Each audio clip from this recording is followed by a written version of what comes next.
So pretty much, the low vibrating black community went crazy over Juanita Bynum talking about the effects of certain types of music when you take it in, right? And it's crazy because Ralph Smart feels the same exact way, right?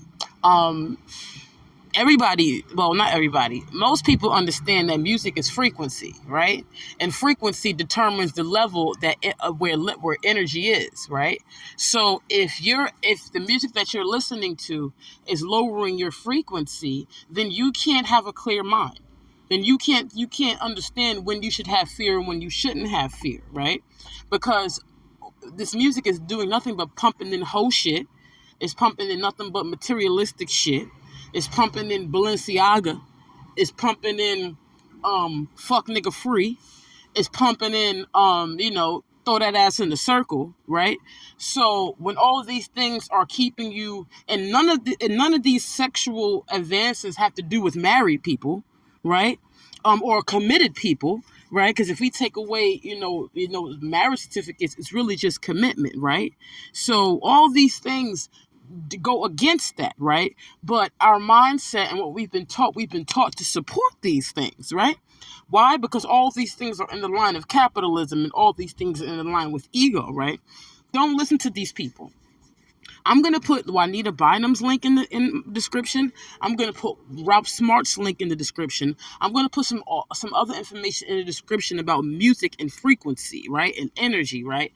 Because people they try to they try to like snuff out her light, which Juanita Bynum's light, which is impossible, by trying to bring ego and shit that just don't make sense into the picture.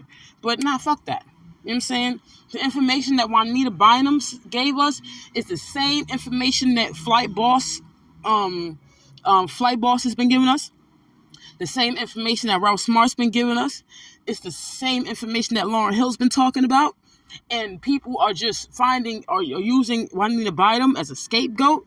And that shit is bullshit. Because there's no reason why you are so gun-ho about standing behind music that calls you a hoe and calls you a broke nigga in the middle of a situation where niggas is in eviction courts, niggas can't pay bills, niggas can't afford childcare. People aren't able to afford basic necessities. Milk is about to be $6, $7. A box of cereal right now is $5, $6. And the music that we are taking in is calling us broke, and we fighting to stand on this.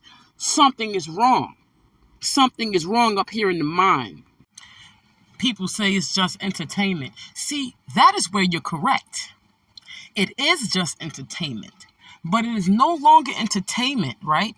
When these ideas are affecting your life, when they're affecting your judgment, okay? That's when it's no longer entertainment. It is now embedded inside of you.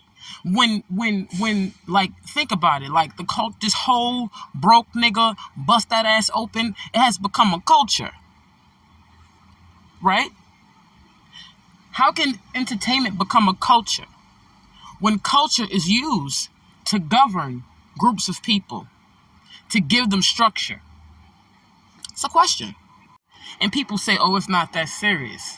Well, if it's not that serious, why do you feel the need, right? Why do you feel the need to come for somebody, right, who's trying to make you aware of the negative impacts that this is having on your life, when the negative impacts are obvious?